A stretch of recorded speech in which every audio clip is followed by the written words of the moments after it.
What year is 1990? 4 days before her 20th birthday, Johanna Casus would be dead. Shot twice at close range, her body abandoned in an open field on the outskirts of a small Argentine town. No witnesses, no immediate answers, just a young woman who had her whole life ahead of her and two men who would each be convicted of her murder. But that is not even the most shocking part of this story. Stay with me, because what unfolds next is something you genuinely could not make up. Welcome back to U.S. Crime Files, the channel where no case stays buried and no story goes untold. Tonight we are diving deep into one of Argentina's most layered, most heartbreaking, and most controversial homicide cases. A story of twin sisters, toxic love, a wedding that made international headlines, and a justice system that convicted two different men for the exact same crime. If you are new here, hit that subscribe button right now, because this is exactly the kind of case we cover every single night. Let's get into it. In the quiet hours before dawn on July 16, 2010, a man walking his dog through the outskirts of a small Argentine town stumbled upon something no ordinary morning should ever hold. Lying in an open field, roughly 3 miles from the town center, in a stretch of land locals called the Forest Belt, was the lifeless body of a young woman. She had been shot twice at close range. One bullet had pierced her heart, passing cleanly between her second and third ribs. There was no struggle, no witnesses, just silence, an empty field, and a life extinguished before it had truly begun. The victim was Johanna Casus, 20 years old, a trained model, and a former local beauty queen. And the town that woke up to the news of her death would never quite be the same again. To understand this story, you first need to understand where it unfolded. Pico Truncado is a modest, working-class settlement tucked into the northern reaches of Santa Cruz province in Patagonian Argentina. Its name comes from a nearby hill with a flat, cut-off summit. From the top of that hill, you can look out over the oil wells that sustain the town's economy and the lives of virtually everyone who calls it home. It is the kind of place where everyone knows everyone, where secrets travel fast and scandals travel even faster. Johanna grew up here. Based on social media posts from her family and local news coverage, she was born on July 19, 1990, just 4 days before her body was found. She never made it to her 20th birthday, but Johanna did not come into the world alone. 15 minutes after her birth, a second baby girl arrived. Her name was Edith, though their parents gave her the full name Edith Johanna, as if cementing forever that these two were bound together. They were twins in every sense of the word, and the connection between them would define the entire arc of this story. The girls were raised by their mother, Marcelina Delarmin Orellana, and their father, Valentine Casus, a local police officer. Though Valentine and Marcelina eventually went their separate ways, he remained deeply present in his daughters' lives. The twins also had a younger sibling, making theirs a full and lively household. What made Johanna and Edith remarkable beyond the obvious was just how identical they truly were. Same face, same frame, same voice. Their resemblance was so striking that their own mother sometimes mixed them up, allegedly changing the same baby's diaper twice without realizing the error. Friends, neighbors, classmates, nearly everyone struggled to tell them apart at first glance.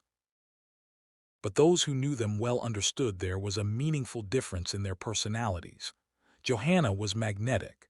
She lit up a room, loved fashion, adored makeup, and had ambitions that stretched well beyond Pico Truncado.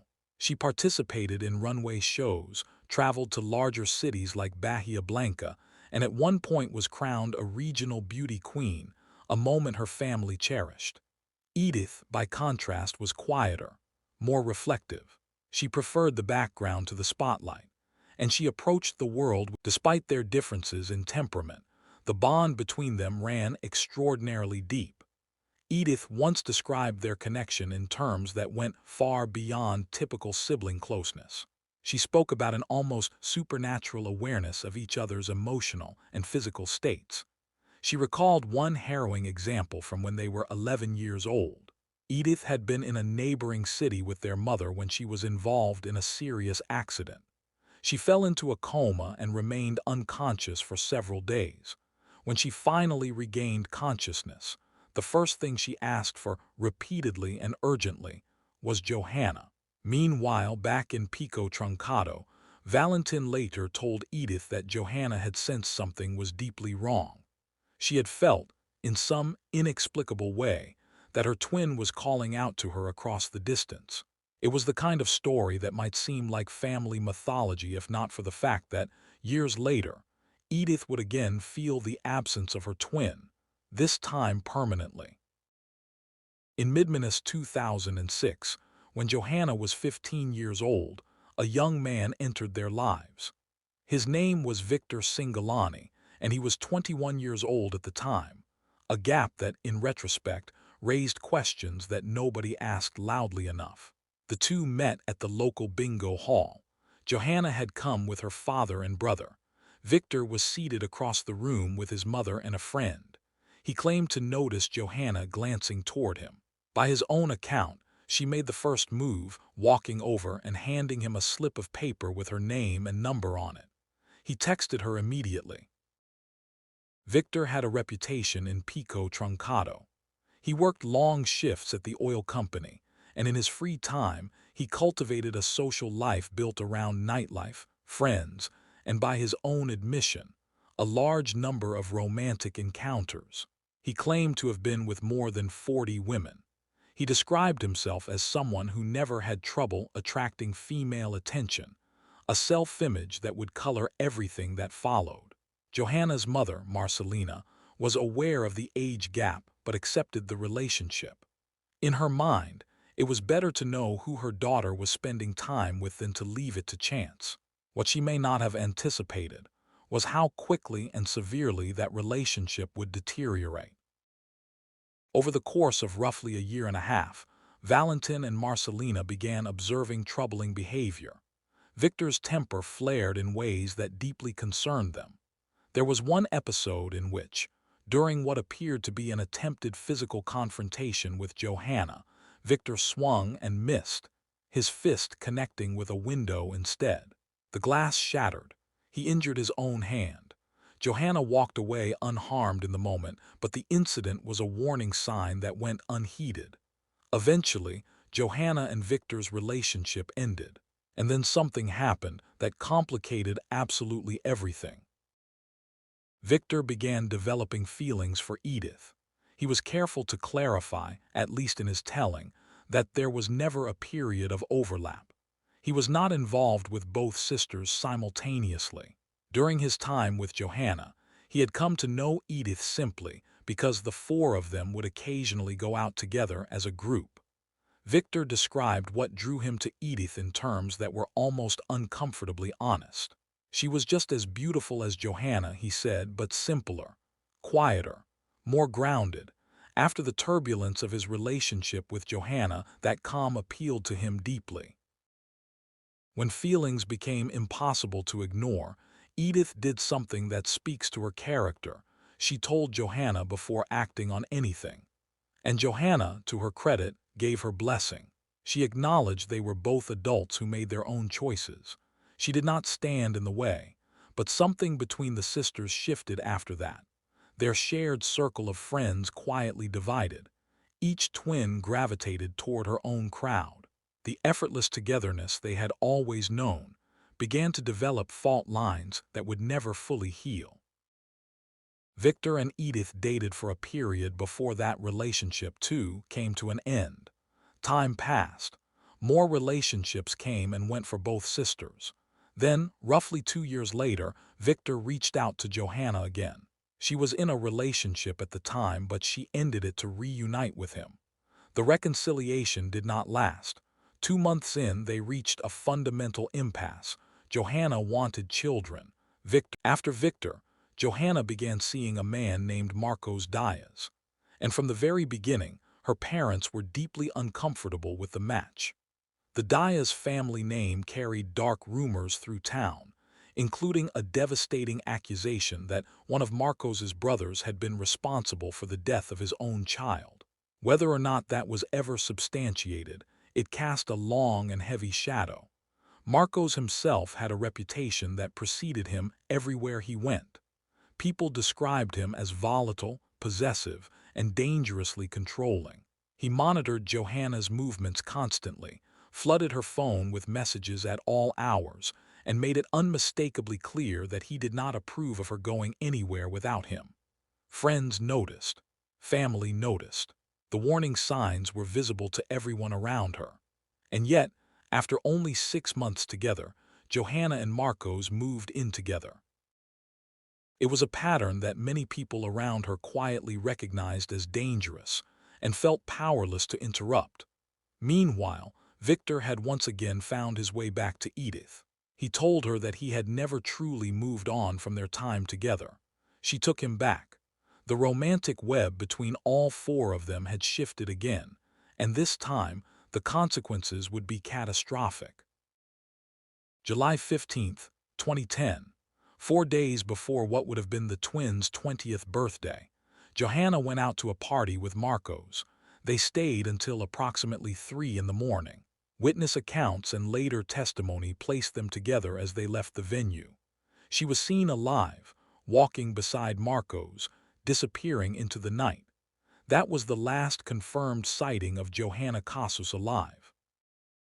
A few hours later, as the sky over Pico Truncado shifted from black to gray, a local resident walking his dog came across the discovery that would set off a chain of events lasting years.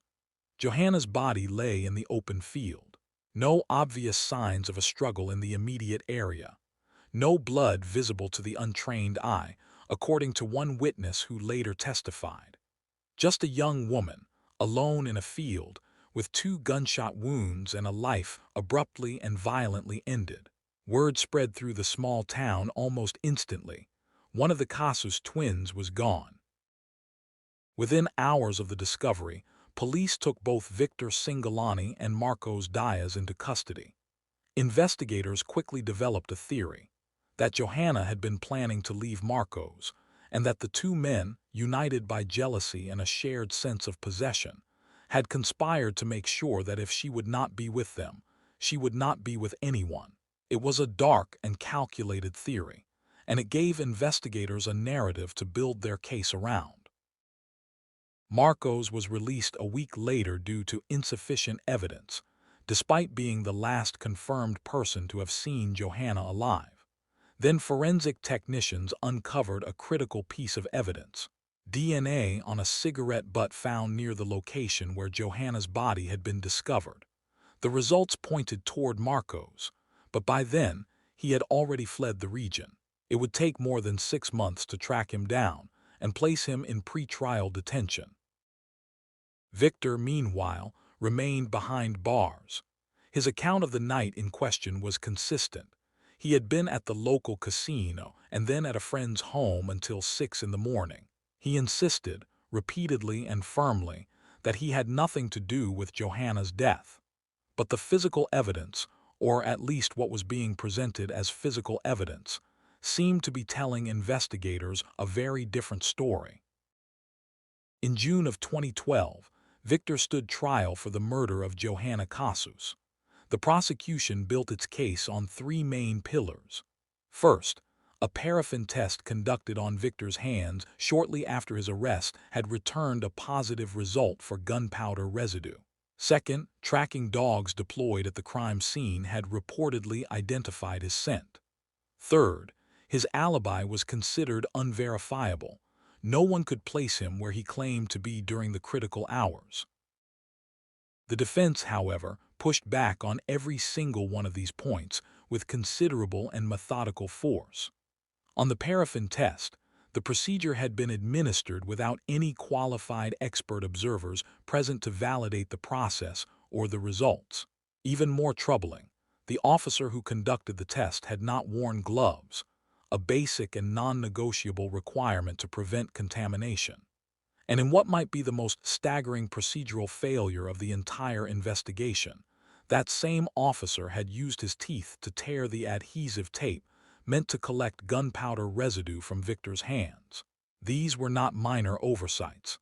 Victor himself offered a straightforward explanation for the presence of gunpowder on his hands. He stated that he had recently been inside his brother-in-law's truck, a vehicle that was regularly used for hunting trips, with loose ammunition and powder residue frequently left on the seats. He said the transfer could easily have happened without him ever touching a firearm. On the tracking dogs of the 3 animals brought to the scene, only one returned a positive indication. The other 2 found nothing. Defense attorneys also pointed out something that forensic professionals have long acknowledged. Human scent does not evaporate quickly. It can linger in an environment for up to a month. A positive result from a dog does not pinpoint a specific date or time. It simply confirms that someone was present at some point within a wide and largely useless window. Witnesses took the stand throughout the proceedings. Johanna's father testified about Victor's documented history of aggressive behavior, recalling a specific phone call during which he had overheard Victor threatening his daughter. Other witnesses described the complicated romantic history involving Victor and both twins. A neighbor near the crime scene mentioned the unusually delayed response from local police. And then Edith took the stand. She had attended every single day of the trial. She wore a shirt bearing her sister's image and the words demanding justice. When she testified, she held nothing back. She stated that Victor had been physically abusive toward both her and Johanna. She claimed he had coerced them into situations they had not freely chosen. And she told the court plainly and directly that she believed Victor had played a role in her twin's death. She looked the court in the eye and called him a psychopath. On June 27, 2012, the court found Victor Singalani guilty of homicide and sentenced him to 13 years in prison. The case appeared to be closed, but it was nowhere near over, because what happened next would shock the people of Pico, Truncado, stun Argentina, and make headlines in countries that had never heard of this small Patagonian town. Some months into Victor's imprisonment, word began to spread that Edith had not cut off contact with him. Not only had she maintained contact, she had rekindled her relationship with him. The woman who had testified against him, the woman who had called him a psychopath from the witness stand, the woman who had worn her dead sister's face on her chest while demanding justice, had decided she believed he was innocent. She later claimed that her courtroom testimony had been given under intense pressure from her parents and did not reflect her own true convictions. She said she had harbored doubts from the beginning. She aligned herself fully with the defense argument that the evidence against Victor had been contaminated and unreliable from the very start. Edith moved in with Claudia, Victor's sister. Together, the 2 women sold handmade furniture and crafts that Victor produced in the prison carpentry workshop: chairs, stools, tables, shelving units, framed artwork. He described the work as deeply transformative, saying that Johanna's death had changed him and pushed him to leave behind the drinking and partying that had defined his earlier years. With the money accumulated from those sales, Victor bought 2 rings.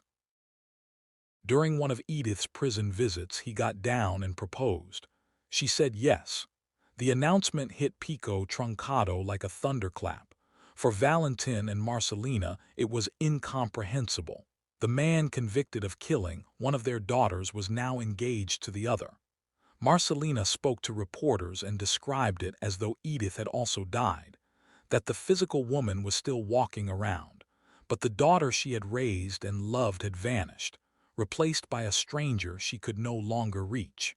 She believed, with a conviction that bordered on desperation, that Edith was being systematically manipulated and isolated, kept under constant watch, denied independent thought, slowly turned against her own family.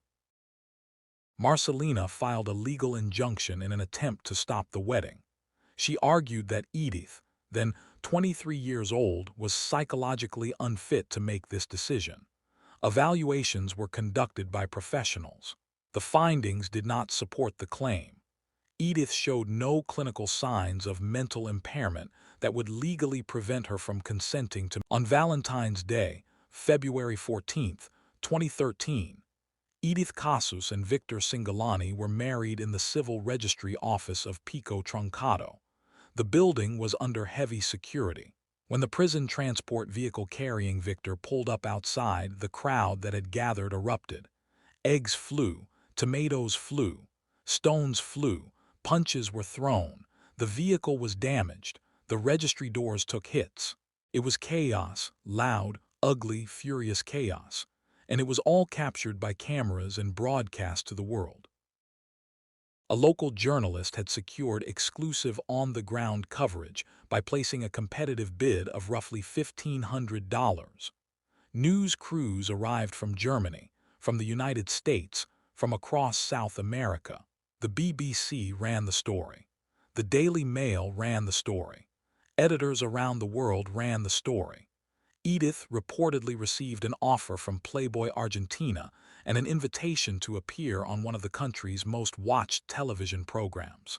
She turned everything down. She and Victor spoke publicly about wanting to start a family and build a future together.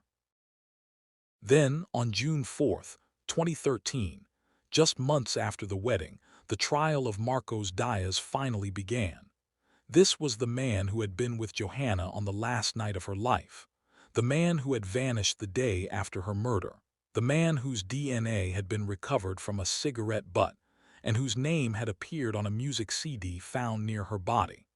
Court documents described him as a man with a well-documented history of violence, someone known for armed confrontations and for exerting obsessive, suffocating control over the women he was involved with. Prosecutors pointed to the fact that his constant stream of text messages to Johanna had stopped abruptly right around the estimated time of her death. A sharp and damning contrast to the high volume of contact he had maintained with her the entire day before. His unexplained trip out of town the very day after the murder was presented as a deliberate attempt to flee.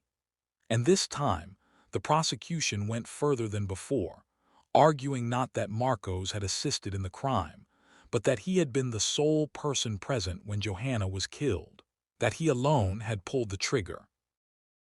Witnesses took the stand again.